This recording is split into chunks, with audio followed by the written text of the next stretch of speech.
Hi guys. Well, sorry for the creepy shot tonight because I'm just making a short after work video, and tonight I'm gonna talk about something that is more for Epicurean coffee lovers, because as you may know, I'm a fan of great tasting coffee, and sometimes I'm a bit, uh, disgusted by the taste of most coffees I can make out in the wild, especially those dehydrated one. It's bush coffee, but it doesn't taste great, and I wanted to make something that tastes a bit better. So I've reminded myself about one coffee that I've learned to make in Turkey, um, in Cappadocia. I don't know how you pronounce that, but it's in Turkey, um, in the Asian part where there are troglodyte homes built in rocks and in sandstones. And well, I've learned to make Turkish coffee, and I was really young, so it took me some time to remember, and it shouldn't have, because it's so simple to make.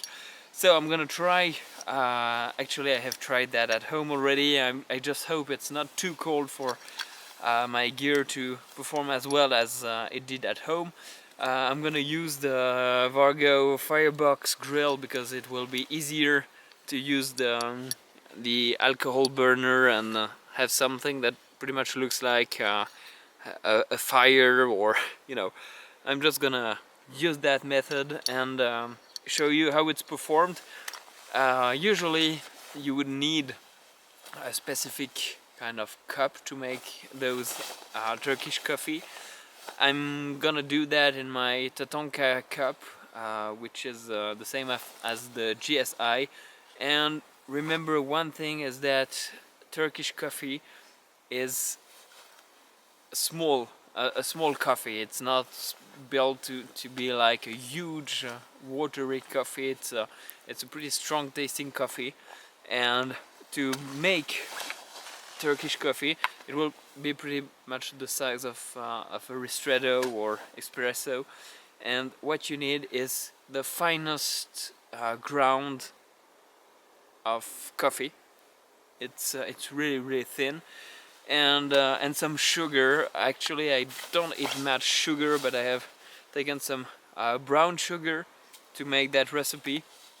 And for 2 persons, the little trick that I've been told back in the years was to make for 3 persons actually, and so you are sure you don't have too much coffee paste coloring your teeth, or you don't drink the paste of the coffee in the bottom of the cup. So I'm gonna set everything up, and we're gonna try to record that as well as possible.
So while it's preheating, I'm gonna prepare already the mixture. So what you need is the cup you are gonna use, which is basically kind of an espresso cup, and you pour 1 cup of water, one of that container per person. So we are 2. We're gonna make 1 more, as I've told you just before. And then you can already put the cup over the fire.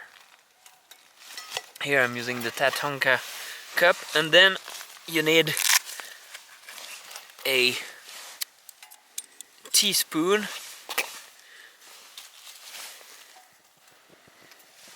and you take your coffee, and it's about 3 big spoonfuls of coffee, as I've said before, 1 per cup. And for sugar it's about the same, 3 spoonfuls of brown sugar, or well, I use brown sugar or raw sugar. And now actually what you are gonna do is wait until the coffee just, you can, you know, shake it a bit to be sure the grounds go to the bottom,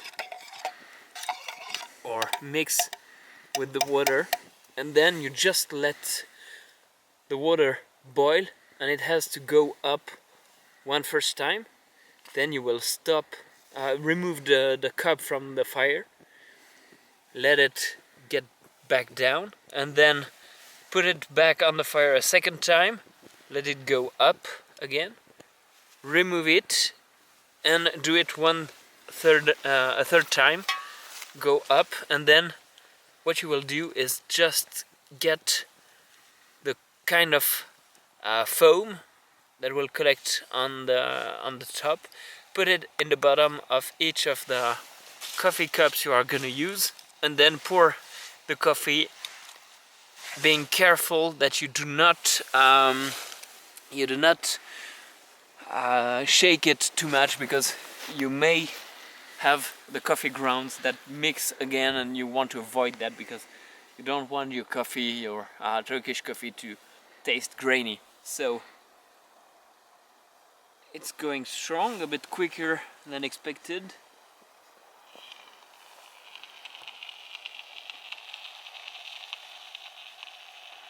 I wonder if it's gonna boil soon.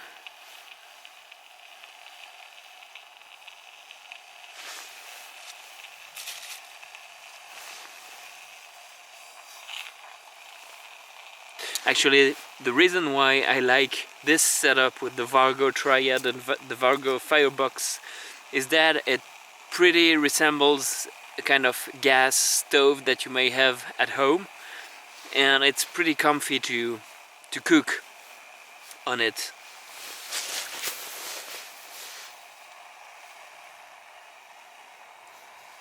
So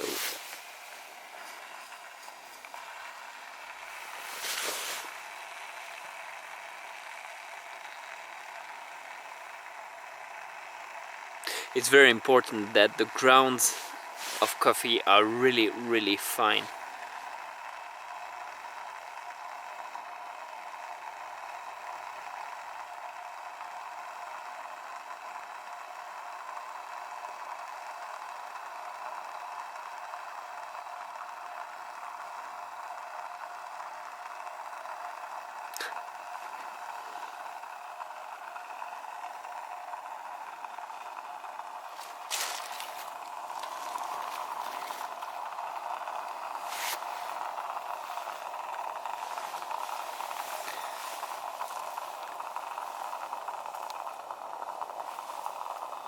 You can see the first bubbles.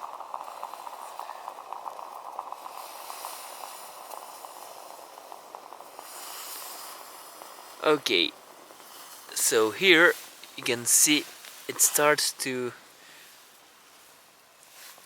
get up a first time.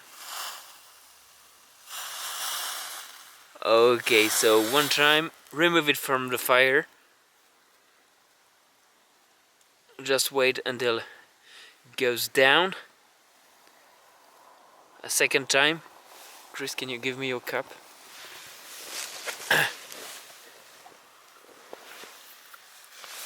It goes up a second time.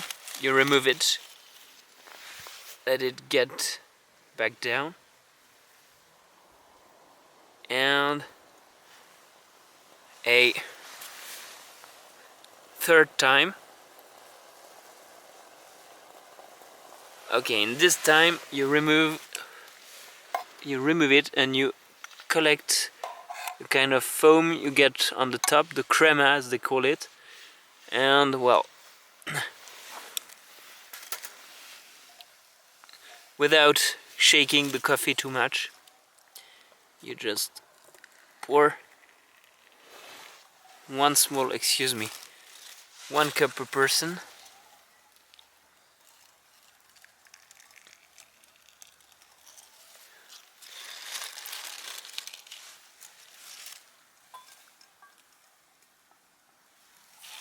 And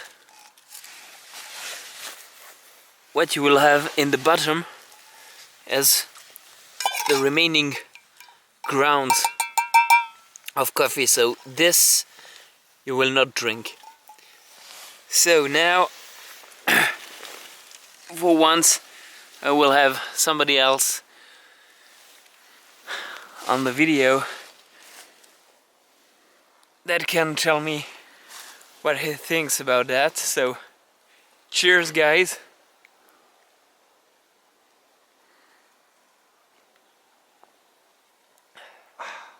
So what you think?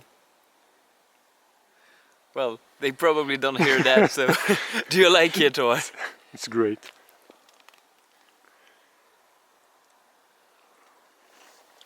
So basically this is how you do your Turkish coffee, and be careful when you arrive to the bottom of your cup, because you may have some grounds of coffee that are, you know, getting at the bottom of it, so you don't want to drink that.